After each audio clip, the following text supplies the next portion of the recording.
Hello and welcome back to all of you. एक बार फिर आप सभी का स्वागत है आपके अपने डिजिटल प्लेटफॉर्म पर। क्या हाल चाल है आप सभी के? बढ़िया हो? तो जैसा कि आप सभी को पता है कि भाई मई महीने का करंट अफेयर हम स्टार्ट कर ही चुके हैं। और मई महीने के अंदर राजस्थान का करंट अफेयर हमने ऑलरेडी कवर कर लिया था। इसके बाद में हम बात करते हैं इंटरनेशनल करंट अफेयर के। और जैसा कि आप सभी को पता है, प्रत्येक महीने हम जो है वो 4 से 5 या 6 सेशन लेते हैं, जिसमें हम सबसे पहला हमारा राजस्थान का रहता है, फिर इंटरनेशनल है, नेशनल है, स्पोर्ट्स है, टेक्नोलॉजी है। तो इस प्रकार से 4-5 सेशन के माध्यम से हम क्या करते हैं, आपका जितना भी करंट है, आपकी एग्जाम की दृष्टि से जितना भी महत्वपूर्ण करंट है, उसको कवर करने का प्रयास हमारा रहता है। ज़्यादातर एग्जाम में ये कंडीशन देखने को मिलती है, आप माँ सरस्वती का आशीर्वाद मान लीजिए कि भैया जितने भी क्वेश्चंस हैं वो लगभग लगभग आपके आ जाते हैं। मतलब जितना आप और अदर प्लेटफॉर्म पे अदर मैगजीन्स को फॉलो करके लेते हो, उनसे कहीं बेहतर हमारा प्रयास रहता है, कहीं बेहतर हमारा रिजल्ट भी रहता है, परंतु उनसे आधे पेज में आधे कंटेंट के अंदर। मैं अक्सर ये कहता हूँ कि एज ए स्टूडेंट क्या चाहिए वो ज़रूरी है। हो सकता है कि आपको 200, 250, 300 पेज देकर और फिर उनसे स्क्रीनशॉट शेयर किया जाए कि भैया देखो हमारे कंटेंट से इतना आ गया। पर मेन बात तो वो है कि आप 30-40 पेज दो और वहीं से क्वेश्चन आ जाए। ठीक है, अभी तक तो आ रहे हैं, आगे का तो देखो आरपीएससी ही अगर कोई गेम कर जाए तो वो तो एक अलग बात है। तो आज की जो क्लास है इंटरनेशनल करंट अफेयर की, इसमें हम बात करेंगे कि भैया ये जो सेशन है, मतलब लगभग जो है आने वाले 45 से 50 मिनट का जो सेशन रहेगा, उसमें हम बात करेंगे। मैंने बताया कि भाई 5 देशों की यात्रा है, तो इंपॉर्टेंट तो है, डेफिनेटली आपके लिए इंपॉर्टेंट तो है, यहाँ से क्वेश्चन पूछे जाने की संभावना पूरी पूरी है। हम ये भी बात करेंगे कि यहाँ से कौन कौन से क्वेश्चन हैं जिनकी पूछने की प्रायिकता ज़्यादा है, जिनकी पूछने की संभावना ज़्यादा है। स्टार्ट करें। सबसे पहला हमारा टॉपिक जो आता है इंटरनेशनल इवेंट के अंदर, वो आता है वर्ल्ड प्रेस, जो विश्व प्रेस है, इसकी स्वतंत्रता सूचकांक। बेसिकली ये सूचकांक जो है वो रिपोर्ट्स विदाउट बॉर्डर्स एक संस्था है, उसके द्वारा जारी की जाती है प्रतिवर्ष। ये रैंकिंग जो है वो दिखाती है कि आपके देश की जो प्रेस है, जो मीडिया है, वो कितनी स्वतंत्र है। और वो स्वतंत्रता राजनीतिक रूप से हो सकती है, वो स्वतंत्रता आर्थिक रूप से हो सकती है, वो स्वतंत्रता अन्य किसी प्रकार से हो सकती है। मतलब कुल मिलाकर बात यह है कि मीडिया बिना किसी दबाव के किस स्तर तक काम करती है, उसको लेकर ये जो रैंकिंग है ये जारी की जाती है। तो संस्था या जारीकर्ता कौन है? Reports without borders. मतलब किसी भी बॉर्डर, किसी भी सीमा के बिना क्या करें, हम जो है वो रिपोर्ट यहाँ पर करेंगे। ठीक है, बात करेंगे भैया इस वर्ष मतलब 2026 के लिए पहली रैंकिंग किसकी है? ये तो पहली रैंकिंग आई है नॉर्वे की। ज़्यादातर कंडीशन में आपको देखने को मिलेगा, जैसे हैप्पीनेस इंडेक्स है, आपकी प्रेस की जो स्वतंत्रता सूचकांक है, इनके अंदर बेहतरीन जो प्रदर्शन रहता है वो नॉर्वे वगैरह ये 2-3 देश हैं, इनका ही रहता है। आपको प्रथम रैंक ध्यान रखनी है, आपको भारत की रैंक ध्यान रखनी है। भारत जो है वो पिछली बार 151वीं रैंक थी। कुल मिलाकर इसमें कितने टोटल, शायद 180 के आसपास में, टोटल जो है वो 180 के आसपास में देश होते हैं। और इन 180 देश में से भारत की पिछली बार रैंकिंग 151 थी, जो कि 6 स्थान की गिरावट के साथ में अब की बार कितनी हो गई है? 157 हो गई है। इसके साथ साथ में आपको ध्यान रखना है जितने भी पड़ोसी देश हैं, देखो पड़ोसी देश की अगर रैंकिंग आपसे पूछी जाती है, जो कि मतलब संभावना है, क्योंकि आरपीएससी ने हाल फिलहाल में जो आरपीएससी का पेपर हुआ है, ये रहा, ये आपका जो पेपर है वो पीएसआई भर्ती का ही है। मतलब आरपीएससी का जो सब इंस्पेक्टर की भर्ती है 5 अप्रैल को आरपीएससी ने 5 अप्रैल को ये क्वेश्चन पूछा था। उसमें आप अगर सेकंड स्टेटमेंट देखोगे तो इसमें भारत के जो पड़ोसी देश है, जो नेबर कंट्रीज हैं, उनकी रैंकिंग के बारे में यहाँ पर बात की गई। तो ऐसी की ऐसी बात जो प्रेस स्वतंत्रता सूचकांक के बारे में भी बात कर सकते हैं। और आप सभी को पता है कि भैया हाल फिलहाल में तो मीडियाबाजी को लेकर, जैसे अंजना ओम कश्यप ने जो बयान दिया था, उसके बाद में इस पर काफ़ी कुछ चर्चाएं हुई है। तो पूरी संभावना है यहाँ से क्वेश्चन पूछा जाए। क्वेश्चन क्या पूछे जाएंगे कि भैया किसके द्वारा जारी किया जाता है, प्रथम रैंक किसकी थी, भारत की रैंकिंग क्या है, या भारत के पड़ोसी देशों की स्थिति क्या है। अब इतने पड़ोसी देश हैं, पाकिस्तान है, बांग्लादेश है, नेपाल है, भूटान है, म्यांमार है, श्रीलंका है, बांग्लादेश है, इतने देश हैं, तो सभी को आपको ध्यान नहीं रखना है। आप अगर रखो तो इतना ध्यान रख लेना कि भाई 3 देश कौन कौन से, एक तो म्यांमार, एक आपका अफगानिस्तान और एक चाइना। वापस से रिपीट करना, म्यांमार, अफगानिस्तान और चाइना, इन तीनों को मिलाकर, इन तीनों की जो स्थिति है वो अपने से भी बुरी है। इसके अलावा जितने भी हैं, जितने भी देश हैं, वो सारे के सारे अपने से बेहतर कंडीशन के अंदर है। इवन देखो इस रैंकिंग के अनुसार, इस सूचकांक के अनुसार, पाकिस्तान की जो रैंकिंग है वो अपने से भी जो बेहतर मानी गई है। पाकिस्तान की रैंकिंग 153वीं है, जबकि अपनी 157वीं है। तो रिपोर्ट्स विदाउट बॉर्डर जो संस्था है, उसके द्वारा ये मान लिया गया है साफ साफ कि भैया भारत की जो मीडिया है वो भयंकर तरीके से दबाव में काम कर रही है। आगे बात समझ में यहाँ तक। और न केवल भारत कर रही है, भारत की मीडिया कर रही है, परंतु ये कहा गया है कि विश्व के आधे से ज्यादा जो देश हैं उनके सामने, उनकी प्रेस के सामने जो है वो कठिन परिस्थितियां हैं और अत्यंत गंभीर स्थिति है। ठीक है। भारत की रैंकिंग जैसा कि मैंने आपको बताया कि कुल 180 देश हैं, 180 देश में से 6 स्थान की गिरावट के साथ में 157वां स्थान है। और स्कोर कितना रहा है? 100 में से 31.96 रहा है। अलग अलग मापदंड होते हैं, उनके अनुसार यहाँ पर स्कोर दिया जाता है। ठीक है। ये मैंने आपको बता ही दिया है कि भैया टोटल स्कोर 31.96 रहा है, 6 स्थानों की गिरावट रही है। 2025 की बात करें तो 2025 के अंदर 151वां स्थान था, अब कितना है? 157वां है। ठीक है। और ये जो क्वेश्चन है, ये क्वेश्चन ही आपको, जैसे लेटेस्ट जो भी पैटर्न चल रहा है, लेटेस्ट जो एग्जाम चल रही हैं, वो ही आपको ये बताएंगे कि आपको एक्चुअल में पढ़ना क्या है, कौन सा टॉपिक आपको आपके लिए महत्वपूर्ण है, और किस टॉपिक से किस तरीके से हमें जो है पढ़ना है, किन टॉपिक्स पर हमें ज़्यादा फोकस करना है। अब जैसे रैंकिंग की मैंने बात कर ली, पर आपके पड़ोसी देश की क्या स्थिति है वो भी आपको देखनी होगी। और मैंने अभी आपको क्या बताया कि 3 देश कौन कौन से हैं? म्यांमार है, चीन है, और इसके साथ साथ में आपको ध्यान रखना है कि अफगानिस्तान है। ये 3 कंट्री ऐसी हैं जिनकी स्थिति जो है वो भारत से और बुरी है, बाकी सब अपने से बढ़िया ही बढ़िया हैं पड़ोसी। इस प्रकार से आपको एनालिसिस करना है, और हमने एक पीडीएफ बनाकर दी है जिसमें आपको ध्यान रखना है जनवरी से लेकर, जनवरी 2025 से, मतलब पिछले साल जनवरी से लेकर अभी तक मई तक जितने भी पेपर हुए हैं,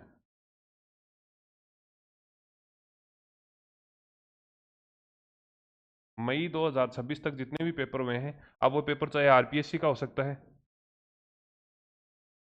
वो पेपर जो है वो अधीनस्थ बोर्ड का हो सकता है, या फिर यूपीएससी का हो सकता है। किसी भी संस्था के द्वारा कोई भी पेपर लिया जाता है, और उसमें करंट अफेयर के जितने भी क्वेश्चन है, वो सारे के सारे क्वेश्चन हमने एक जगह आपको फाइल में उपलब्ध करवा दिए हैं।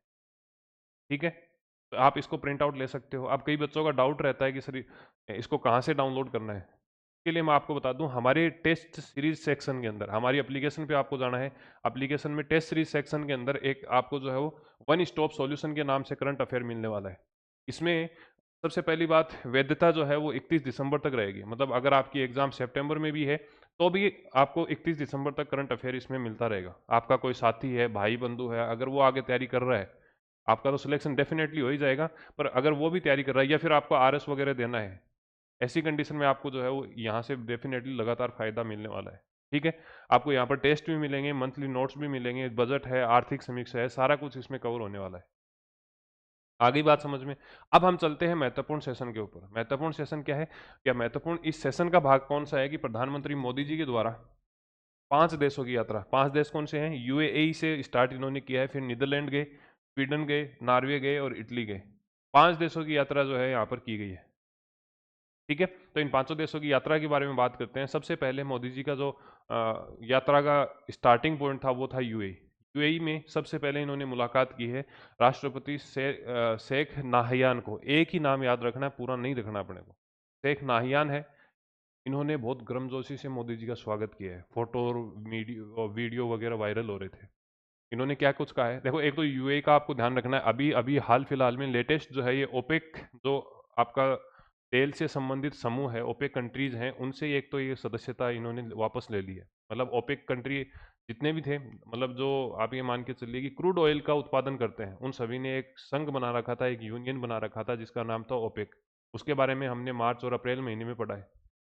जैसे ही इन्होंने मेंबरशिप त्यागी है, यूएई ने जैसे ही मेंबरशिप त्यागी है, तो मोदी जी वहां पर गए हैं, और मोदी जी ने 2-3 ट्रेड किए हैं वहां पर, 2-3 समझौते किए हैं, वो हम देख लेते हैं। एक तो ये कहा कि भैया हम क्या करेंगे, मतलब यूएई जो है वो भारत के अंदर क्या करने वाली है, 5 अरब अमेरिकन डॉलर का इन्वेस्टमेंट करने वाली है।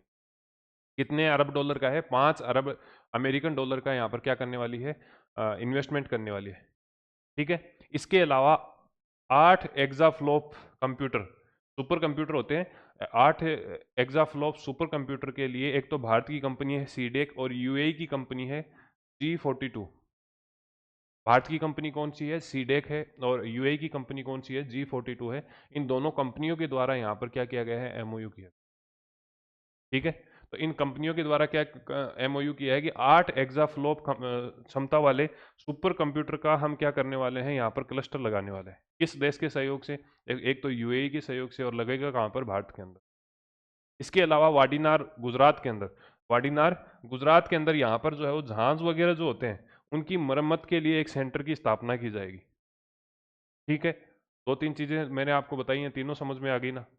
ऐसे ही क्वेश्चन पूछ लेगा। अभी हाल फिलहाल में यूपीएससी के प्रीलिम्स का पेपर हुआ है, उसमें एक क्वेश्चन पूछा था कि फलाने देश के साथ में, अब मान लो ये यूएई है, यूएई के साथ में हमने जो समझौता किया है, एमओयू किए हैं, उनमें कौन सा क्षेत्र शामिल नहीं है। तो आपसे यहाँ पर कंप्यूटर का क्षेत्र पूछा जा सकता है, आपसे यहाँ इन्वेस्टमेंट के लिए पूछा जा सकता है, आपका यहाँ जो है वो जहाज से संबंधित मरम्मत का जो सेक्टर है उसके लिए पूछा जा सकता है। इसके अलावा यहाँ पर कहा गया है कि जो भी आपका क्रूड ऑयल स्टोरेज क्षमता है उसमें 30 मिलियन बैरल का जो भागीदारी रहेगी वो यूएई की रहने वाली है। बेसिकली होता क्या है कि हम विदेशों से, विशेषकर जैसे यूएई है, इनसे जो है हम, ईरान है, इनसे हम क्या करते हैं, क्रूड ऑयल मंगवाते हैं और फिर उसको यहाँ पर स्टोरेज किया जाता है। उस स्टोरेज के बाद में हमारी जो रिफाइनरी होती है, उन रिफाइनरी के द्वारा उससे पेट्रोल, डीजल, केरोसिन वगैरह निकाला जाता है। तो ये जो क्रूड ऑयल है इसके लिए कहा है कि जो स्टोरेज क्षमता है वो 30 मिलियन बैरल जो क्षमता है वो केवल और केवल उसमें भागीदारी किसकी रहने वाली है, यूएई की रहने वाली। ठीक है, तो मोदी जी 15 तारीख को यहाँ से स्टार्ट करके गए हैं। नाहियान, शेख नाहियान जो राष्ट्रपति हैं यूएई के, उनसे मुलाकात की है। मुलाकात होते ही इन्होंने कहा कि भैया 5 अरब अमेरिकन डॉलर का हम निवेश करेंगे। भारत की सीडेक और यूएई की कंपनी है G42, इनके द्वारा 8 एक्साफ्लॉप सुपर कंप्यूटर क्लस्टर की स्थापना के लिए एमओयू किया गया है। इसके अलावा वाडीनगर गुजरात के अंदर कहा कि हम जहाज़ों की मरम्मत से संबंधित सेंटर भी यहाँ पर खोल देंगे। और क्या कहा है, और ये कहा है कि भैया हम क्या करेंगे, 30 मिलियन बैरल कच्चे तेल के लिए हम क्या करेंगे, भागीदारी देने वाले हैं।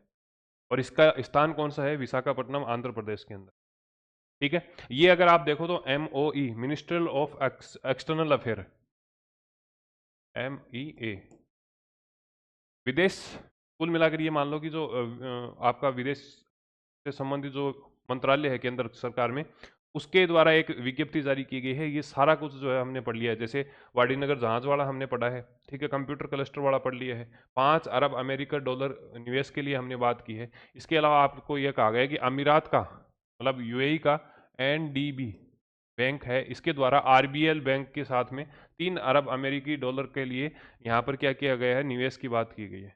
तो आप में से कई बच्चे ऐसे होते हैं जिनको ये लगता है कि सर आप सुदस को कवर कर रहे हो नहीं कर रहे, पीआईबी को कर रहे हो नहीं कर रहे। हम ये बताना चाह रहे हैं इन स्क्रीनशॉट से कि हम पीआईबी नहीं है, हम न्यूज़पेपर नहीं, सुदस नहीं, इसके अलावा जो आपकी मंत्रालय की, विभाग की जो वेबसाइट होती हैं, ऑनलाइन पोर्टल होते हैं, सोशल मीडिया हैंडल होते हैं, उन सभी को कवर करने का प्रयास करते हैं। ठीक है, तो ये चीज़ आपको ध्यान रखनी है। नेक्स्ट यूएई के बाद में 15 तारीख के बाद में 15 से 17 नीदरलैंड गए हैं। नीदरलैंड में आपको ध्यान रख लेना है, एक तो जो है मोदी जी ने किससे मुलाकात की है, वहाँ के राजा हैं विलियम अलेक्जेंडर, इनसे मुलाकात की है। और मुलाकात के बाद में एक जो है इनका एक पानी से संबंधित, जल प्रबंधन से संबंधित जो है वो जगह है, ये आप नाम देख लेना भाई, अटपटा सा नाम है। ठीक है, हालांकि जो है वो ये नाम वगैरह नहीं पूछते, पर फिर भी आप देख लेना।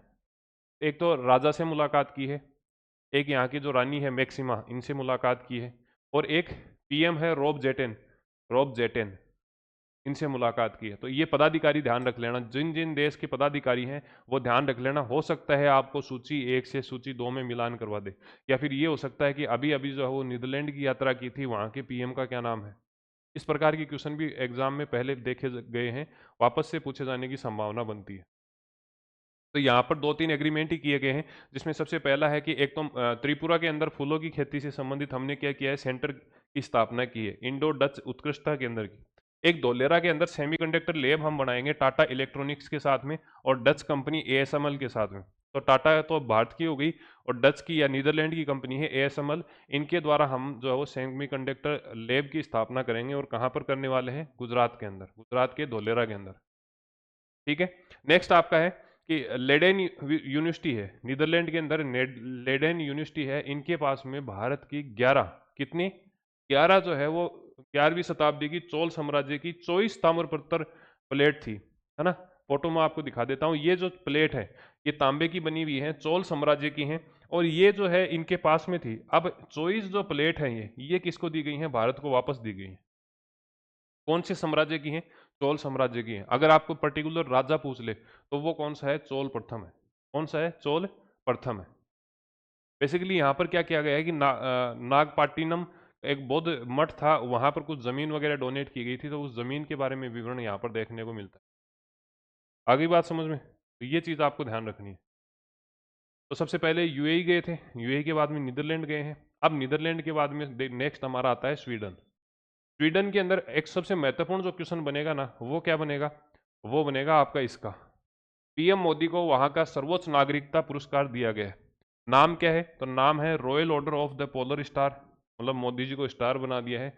और साथ साथ में डिग्री कमांडर ग्रैंड क्रॉस, ये पुरस्कार जो है वो दिया गया है 2016 से लेकर और अभी तक। ये कौन सा पुरस्कार है, 31वां, 2014 से, 2014 से लेकर अभी तक अगर सभी देशों के सर्वोच्च नागरिक सम्मान पुरस्कार की बात करें तो ये अपने आप में 31वां सर्वोच्च नागरिक सम्मान है जो मोदी जी को दिया गया है, और ये भी अपने आप में रिकॉर्ड है। आगे हम नॉर्वे का पढ़ेंगे, यूएई की यात्रा की, फिर नीदरलैंड की यात्रा की है, फिर उसके बाद में आपके स्वीडन की यात्रा की है, और स्वीडन के बाद में नॉर्वे की होगी। तो स्वीडन और नॉर्वे दोनों के अंदर सर्वोच्च नागरिकता सम्मान से सम्मानित किया गया है। ठीक है, तो ये चीज़ आपको ध्यान रखनी है। 5 वर्षों के अंदर द्विपक जो व्यापार है वो हम दोगुना कर देंगे। ये क्वेश्चन पूछा जा सकता है कि भैया कितने साल के अंदर दोगुना करने की बात कही है, तो 5 साल के अंदर कही है। ठीक है, इसके अलावा जो है आपको ध्यान रखना है कि गुरुदेव रविंद्रनाथ टैगोर से संबंधित कुछ दस्तावेज डॉक्यूमेंटेशन जो है यहाँ पर दिए गए हैं। रविंद्रनाथ टैगोर की 7 मई को अभी क्या है आपकी जो जयंती वगैरह भी है, तो ये चीज़ भी आपको ध्यान। स्वीडन का मैंने आपको बता ही दिया कि ये आपको पुरस्कार दे रहे हैं, 31वां पुरस्कार है। इसके बाद में 32वें की भी हम बात कर लेंगे।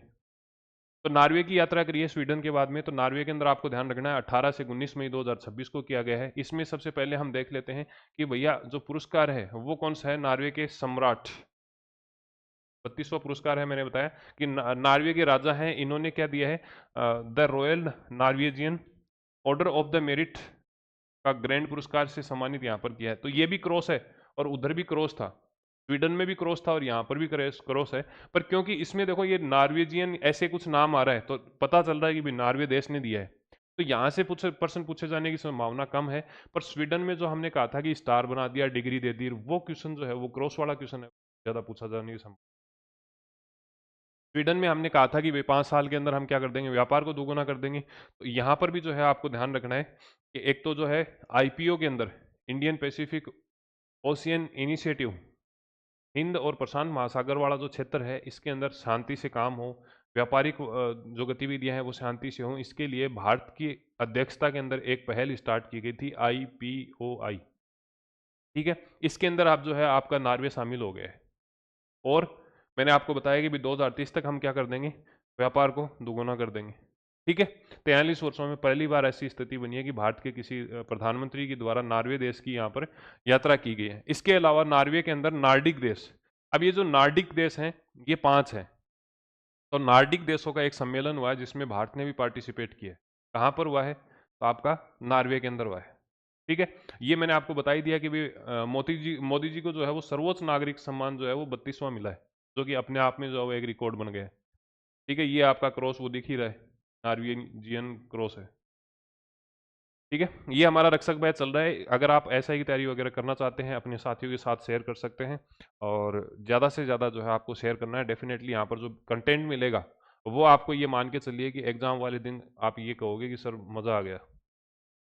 ठीक है, तो ये गाइडेंस प्रोग्राम है, इसमें कुछ सब्जेक्ट आपको पीडीएफ के माध्यम से उपलब्ध कराए जाते हैं, और कुछ सब्जेक्ट ऐसे होते हैं जो कि वीडियो क्लासेस के माध्यम से उपलब्ध कराए जाते हैं। चलें आगे।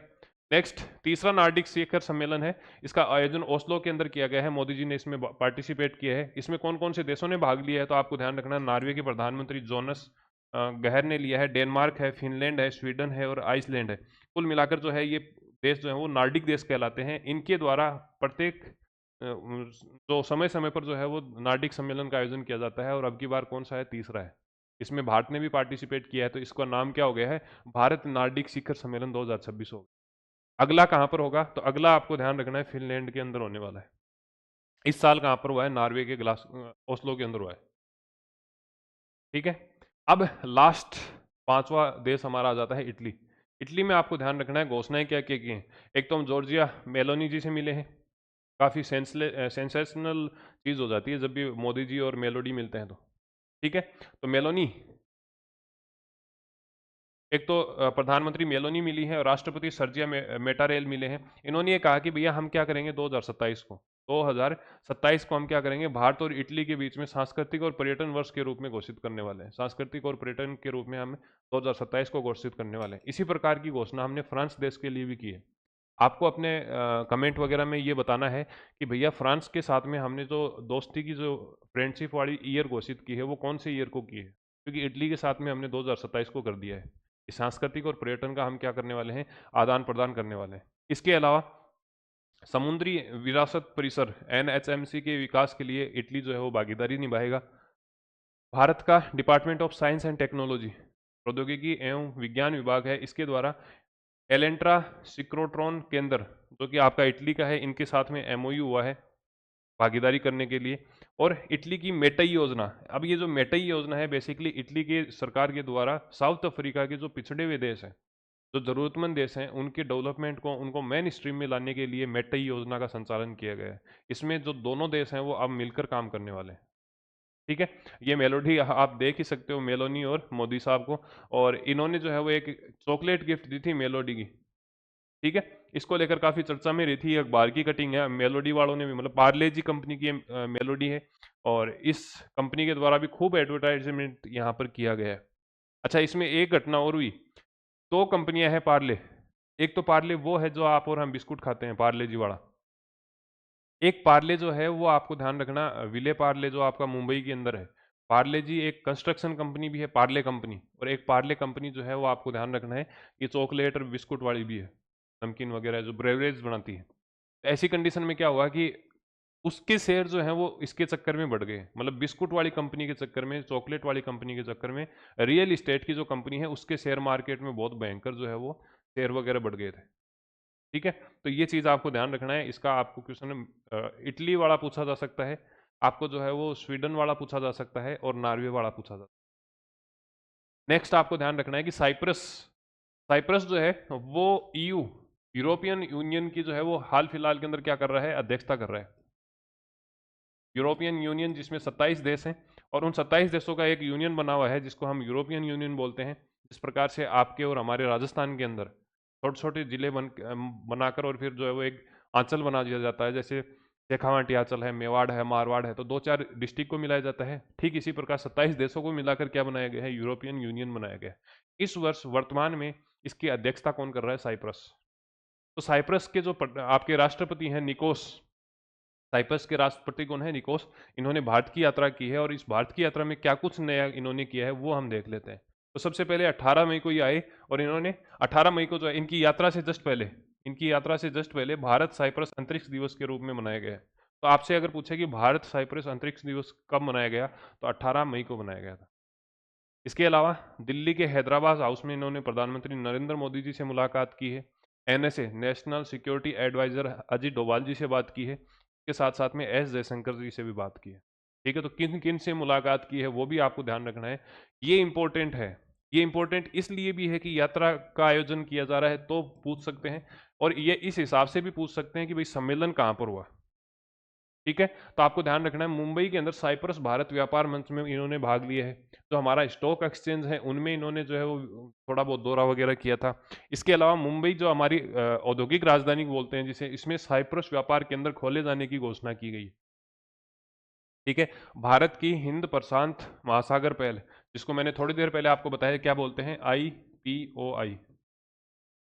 इस पहल के द्वारा व्यापार संपर्क समुद्री परिवहन के स्तंभ के रूप में यहाँ पर काम करेगा। सुषमा स्वराज विदेशी सेंटर जो हमारा है, सुषमा स्वराज विदेशी संस्थान है, और साइप्रस की राजनयिक अकादमी के बीच में 2026 से लेकर 30 तक दोनों के मध्य सांस्कृतिक साझेदारी के लिए यहाँ पर बात की गई। कौन सी दो संस्थाएं हैं, एक तो सुषमा स्वराज विदेशी सेवा संस्थान और साइप्रस की राजनयिक अकादमी के बीच में। ठीक है, 2026 से लेकर 2031 तक हम क्या करने वाले हैं, नया डिफेंस रोड मैप या नई रक्षा रोड मैप जो है वो तैयार करने वाले हैं। कौन कौन से देश होंगे, साइप्रस हो जाएगा, और एक आपका जो है वो भारत होने वाला है। नेक्स्ट दो संस्थाएं हैं, एक तो SIDM society of Indian defence manufacture, और एक साइप्रस की कंपनी है CYDECO। इसके द्वारा यहाँ पर जो है वो रक्षा से संबंधित जो भी इक्विपमेंट हैं, जो भी हथियार हैं, उनके मैन्युफैक्चरिंग के लिए यहाँ पर बात की गई। ठीक है। साइबर सुरक्षा से संबंधित आतंकवाद रोधी समूह कार्य समूह की स्थापना की बात की गई, तो ये यहाँ से क्वेश्चन पूछे जाने की कम है। यहाँ पर ध्यान रखना है आपको, एक पोर्टेबल अस्पताल है भीष्म, भारत के द्वारा पोर्टेबल अस्पताल बनाया गया है विशेषकर भारतीय सेनाओं के लिए और दुर्लभ स्थानों के लिए जहाँ पर आसानी से मेडिकल की सुविधाएं उपलब्ध नहीं हो पाती, ऐसी कंडीशन में वहाँ पर छोटे छोटे क्यूब से बनाए जाते हैं। क्यूब की अगर आपको फोटो दिखाऊं तो इस प्रकार से छोटे छोटे हॉस्पिटल बनाए जाते हैं, जिसमें एक तो स्ट्रक्चर होता है और कुछ एक दो पांच जो है वो जो आपकी जनरल जो मेडिसिन होती है वो होती है, फर्स्ट एड टाइप का सा होता है। तो इसको हम जो है वो भीष्म बोलते हैं, भीष्म क्यूब। ठीक है। तो ये भारतीय सेनाओं के लिए बहुत हेल्प है, कारगर है, तो इसका एक यूनिट जो है वो यहाँ पर साइप्रस को दिया जाएगा। ठीक है। इसके बाद में वियतनाम के राष्ट्रपति आए थे लाम तोलाम। वियतनाम के कौन है? तोलाम है। अगर हम साइप्रस वाले की बात करें तो साइप्रस वाले का क्या नाम है? निकोस। साइप्रस का नाम है निकोस। और आपका जो है यहाँ पर वियतनाम वाले कौन है? तोलाम है। वियतनाम की कौन है? तोलाम। 10 वर्ष का हमारा जो है वो कौन सा रहा है? रणनीतिक साझेदारी वर्ष पूर्ण हो गई है, इसके चक्कर में तोलाम साहब यहाँ पर आए। नेक्स्ट है प्रमुख समझौते। प्रमुख समझौते में आपको ध्यान रखना है कि हमारा जो वर्तमान में व्यापार है वो 16 अरब डॉलर पहुंच गया है, 16 अरब अमेरिकन डॉलर पहुंच गया है। इसे हम बढ़ाकर कितना कर देंगे? 2030 तक जो है वो 25 डॉलर करने वाले हैं। ठीक है। इसके अलावा मोदी जी से मुलाकात की है और आपके जो है वो राष्ट्रपति महोदय से मुलाकात की है। भारत का जो स्टेट बैंक है, भारत का जो रिजर्व बैंक है और वियतनाम स्टेट बैंक है, इन दोनों के बीच में नवाचार को लेकर यहाँ पर समझौता हुआ है।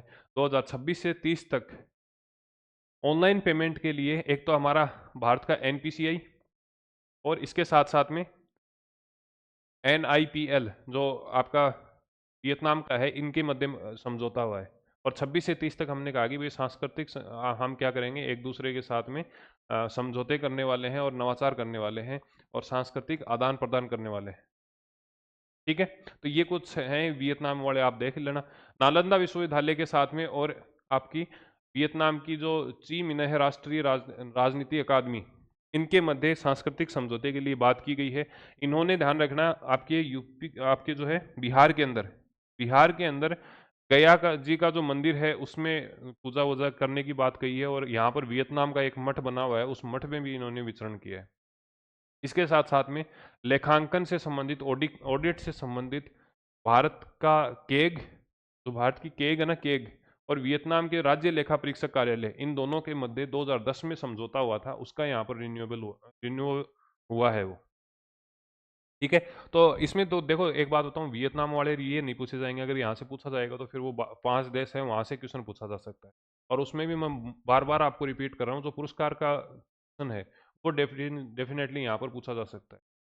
तो वियतनाम के जो आपके राष्ट्रपति महोदय भारत के अंदर आए, तोलाम साहब, और उनके आते ही तुरंत जो है हमारे रक्षा मंत्री हैं राजनाथ सिंह जी, वो भी वहाँ चले गए। राजनाथ सिंह जी ने मई महीने में 2 देशों की यात्रा की है, जिसमें एक तो वियतनाम है और एक आपका कौन सा है? साउथ कोरिया है। ठीक है। तो वियतनाम की अगर हम बात करें तो यहाँ पर इन्होंने 2-3 घटनाएं हैं वो करी हैं। इसमें से आपको ध्यान रखना है कि एक तो जो है वो पूर्व राष्ट्रपति हैं ची मिनह, इनकी मकबरे पर श्रद्धांजलि दी है। रक्षा मंत्री जनरल फान वान, इनके साथ में मीटिंग की है। और एक हमारी संस्था है जिसका नाम है military college of telecommunication engineering, military college of telecommunication engineering, और इसके साथ साथ में वियतनाम की है टेलीकम्युनिकेशन यूनिवर्सिटी। इसके मध्य जो है वो एमओयू किया गया है एआई से संबंधित, हथियारों और क्वांटम टेक्नोलॉजी से। ठीक है। तो ये दो दो चीजें ध्यान रखनी है भैया। एक तो जो है वियतनाम की यात्रा की है, इसमें भी अगर सबसे महत्वपूर्ण है तो वो है MCTE, military college of telecommunication engineering. इसके द्वारा यहाँ पर क्या किया गया है? वियतनाम की टेलीकम्युनिकेशन यूनिवर्सिटी के साथ में एआई को लेकर, क्वांटम टेक्नोलॉजी को लेकर यहाँ पर एमओयू किया गया है। दक्षिणी कोरिया की बात करें तो सबसे पहले रक्षा मंत्री जी के साथ में मुलाकात की है। भारतीय रक्षा कॉलेज और कोरियन नेशनल डिफेंस यूनिवर्सिटी, इन दोनों के मध्य साइबर को लेकर, साइबर डिफेंस को लेकर क्या किया गया है? समझौता किया गया है। किन किन संस्था के द्वारा? राष्ट्रीय रक्षा कॉलेज और कोरिया नेशनल डिफेंस यूनिवर्सिटी के मध्य। ठीक है। एल जो अपनी भारत की कंपनी है और इसके साथ साथ में साउथ कोरिया की कंपनी है डायरेक्टेड एनर्जी वेपन्स, इनके मध्य समझौता किया गया है डिफेंस सिस्टम को एक्टिव करने के लिए, नई डिफेंस टेक्नोलॉजी को जनरेट करने के लिए। ठीक है। इसके अलावा आपको ध्यान रखना है यहाँ पर कोरियाई युद्ध के दौरान, अब ये कोरियाई युद्ध जो है वो 1950 से लेकर 1953 तक रहा था। 1950 से 1953 के मध्य कोरिया के अंदर हमारी 2 बटालियन गई थी, जिसके अंदर आपको ध्यान रखना है, एक तो है भारतीय सेना की 60 पैरा फील्ड एम्बुलेंस और दूसरी हमारी है कस्टोडियन फोर्स ऑफ इंडिया। ये दो जो है ये टुकड़ियां यहाँ पर गई थी आपके कोरियन युद्ध के अंदर 1950 से 53 में, और वहां पर जो भारतीय शहीद हुए थे उनकी याद में यहाँ पर एक युद्ध स्मारक बनाया गया है, और उसका उद्घाटन जो है वो रक्षा मंत्री महोदय के द्वारा किया गया है। ठीक है, कहाँ पर किया गया है? साउथ कोरिया के अंदर। ठीक है, चलें आगे। नेक्स्ट आपका 17 मई को WHO के द्वारा कांगो के अंदर, कांगो जो रिपब्लिक है, वहां पर इबोला जो है वो बहुत भयंकर तरीके से फैल गया है, और इसको देखते हुए हमने क्या किया है, हमने मतलब WHO ने क्या किया है, अंतर्राष्ट्रीय महत्व का सार्वजनिक स्वास्थ्य आपातकाल यहाँ पर लगा दिया गया है। कौन से देश से संबंधित है? कांगो से संबंधित है। इबोला आपको ध्यान रखना है एक जूनोटिक वायरस है। कौन सा वायरस है? Zoonotic virus. जूनोटिक का मतलब है कि ये पशु और पक्षियों से क्या होता है, मानव शरीर के अंदर एंट्री कर जाती है इसकी। ये चीज आपको ध्यान रखना है। कौन से रोग के कारण ये जो है वो अंतर्राष्ट्रीय आपातकाल घोषित किया गया है? तो इबोला के लिए किया गया है। ठीक है, और अगर इसका जो स्ट्रेन पूछें तो बुडी बुगियो स्ट्रेन जो है वो इसमें काम करता है। अगर इसके इबोला के बारे में ज़्यादा अगर जानकारी आपको चाहिए तो इसके सिम्टम्स क्या होते हैं, इसमें बुखार आ जाती है, और जो आपका गला है वो चौंक हो जाता है, बहुत गंभीर रूप से आपको हेडेक होने लग जाती है, हेडेक मतलब सर दर्द होने लग जाता है, मसल पेन होती है, और इंटेंस जो है मतलब जो आपकी आंत वगैरह है वो कमज़ोर हो जाती है, वोमिटिंग है, डायरिया होने लग जाता है, और इंटरनल ऑर्गन जो आपके हैं वहाँ से ब्लीडिंग होने लग जाती है, एक्सटर्नल ऑर्गन है वहाँ से ब्लीडिंग होने लग जाती है, बुखार आती है। ये सारे लक्षण इसके होते हैं। 2 दिन से लेकर 20 दिन के अंदर आदमी की क्या हो जाती है? मृत्यु हो जाती है। ठीक है, इन्फेक्टेड एनिमल कौन कौन से हो सकते हैं इससे? तो आपको ध्यान रखना है, चिंपाजी है, गोरिल्ला है, फ्रूट बेट मतलब जो आपके चमगादड़ हैं, मंकी हैं, फॉरेस्ट एंटोलॉफ है, तो ये कुछ प्रकार के जानवर हैं जिनसे ये रोग फैलता है। ठीक है, अब मानव शरीर में ये वायरस कैसे एंटर करेगा? तो आपको ध्यान रखना है, या तो आप क्या करोगे, उस ऑब्जेक्ट के टच में आ जाओगे जहां से इबोला के वायरस लगे हुए हैं, या फिर जो इन्फेक्टेड पशु है जैसे आपने चिंपांजी वगैरह है इनको खा लिया हो, ऐसी कंडीशन में हो सकता है, या फिर ब्लड डोनेशन के माध्यम से ये जो है वो फैल सकता है। ठीक है, क्वाड शिखर सम्मेलन, क्वाड का आपको ध्यान रखना है, क्वाड में कौन कौन से देश शामिल है? क्वाड में एक तो भारत है, प्लस एक USA है, के बाद में ऑस्ट्रेलिया है, और एक आपका जापान है।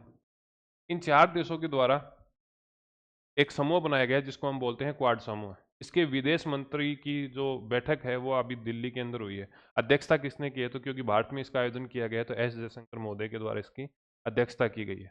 ठीक है, और किन किन लोगों ने इसमें भाग लिया? तो अमेरिका की तरफ से मार्क रूबियो ने लिया है, और पेनी वोंग ने ऑस्ट्रेलिया से लिया है, ऑस्ट्रेलिया से है, अमेरिका और जापान और भारत, और मोतेगी साहब जो है वो जापान से है।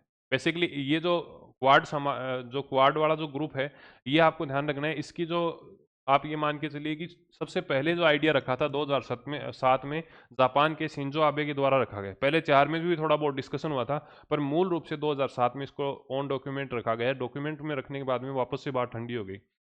बेसिकली देखो, कहने की बात तो अलग है, इसका जो इस ग्रुप का जो गठन किया गया है ना, वो ये जो अपना पैसिफिक वाला जो एरिया है उसमें चीन की जो बढ़ती हुई मनमानी है उसको कम किया जाए, जो चीन के प्रभाव को कम किया जाए, इसलिए 4 देश जो है वो मिलकर काम करते हैं, जिसमें एक तो भारत हो गया, एक आपका जो है वो ऑस्ट्रेलिया हो गया, जापान हो गया, और अमेरिका हो गया।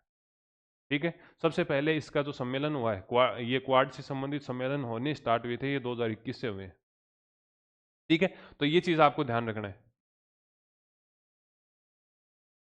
क्या कुछ इन विदेश मंत्रियों के द्वारा डिसाइड किया गया है? तो एक तो क्रिटिकल मिनरल फ्रेमवर्क की घोषणा की गई है। ठीक है, और इसमें लगभग 20 अरब निवेश हम करेंगे, 20 अरब डॉलर का निवेश हम जो है वो करने वाले हैं। क्रिटिकल मिनरल का मैंने आपको बता दिया, सब कोई जो है वो चाहते हैं कि भाई क्रिटिकल मिनरल हम कर दें, मगर फिर भी मैं आपको बता रहा हूँ, चारों देश मिलकर भी जो है वो अकेले चाइना के बराबर नहीं जा पा रहे। मैंने आपको बताया था कि चाइना की जो भागीदारी क्रिटिकल मिनरल को लेकर है वो 49%। पिछली क्लास में भी मैंने बताया था कि भैया जो क्रिटिकल मिनरल जिसके पास में ज़्यादा है, उन्हीं की जो है वो आप मान के चलिए मोनोपोली रहने वाली है, उन्हीं की जो है वो अब भविष्य में चलने वाली है। क्योंकि अगर आपको AI चलानी है, अगर आपको मशीन लर्निंग करनी है, यदि आपको टेक्नोलॉजी से संबंधित काम करना है, आपको मोबाइल बनाने हैं, पावरफुल कंप्यूटर बनाने हैं, आपको चिप बनानी है, AC बनानी है, कुछ भी बनाना है, रिमोट है, तो उसके लिए अब क्रिटिकल मिनरल चाहिए होंगे।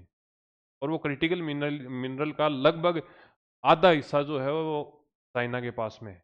तो उसको रोकना बहुत ही मुश्किल है, आप मान के चलिए।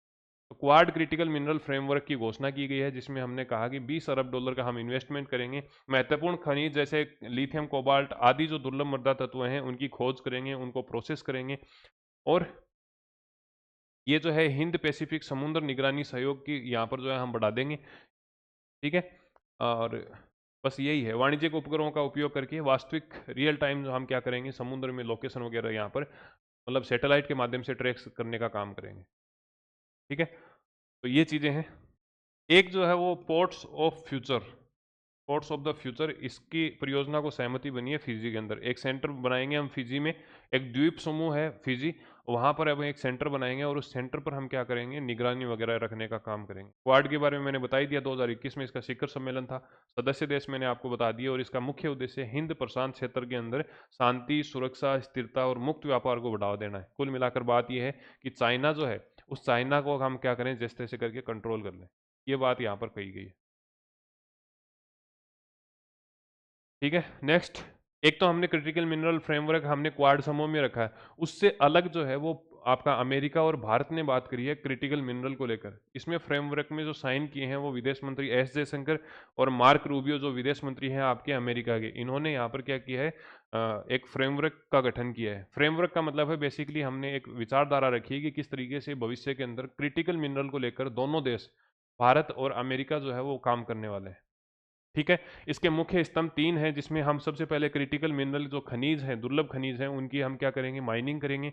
माइनिंग करने के बाद में उनको प्रोसेस करेंगे, और प्रोसेस करने के बाद में उसी चीज़ को हम बार बार क्या करने वाले हैं, रिसाइकल करके यूज़ करने वाले हैं। अच्छा, अगर आपने राजस्थान वाली क्लास देखी है तो आप मेरे को ये बता दो कि भाई क्रिटिकल मिनरल राजस्थान में कहाँ मिले हैं। मैं ये भी बता देता हूँ, पश्चिमी राजस्थान में मिले थे। कमेंट करके लिखना नीचे कि भैया आपको कहाँ मिले हैं क्रिटिकल मिनरल राजस्थान के अंदर, हाल फिलहाल में मई महीने के अंदर। ठीक है, उपयोगिता क्षेत्र की बात करें तो क्लीन एंड रिसाइकल एनर्जी, यहाँ पर रिन्यूएबल एनर्जी में इसका इस्तेमाल होगा। ईवी इलेक्ट्रॉनिक व्हीकल के अंदर इसका इस्तेमाल होने वाला है। सेमीकंडक्टर से संबंधित जितनी भी मैन्युफैक्चरिंग होगी उसमें क्रिटिकल मिनरल की जो है वो उपयोगिता रहने वाली है।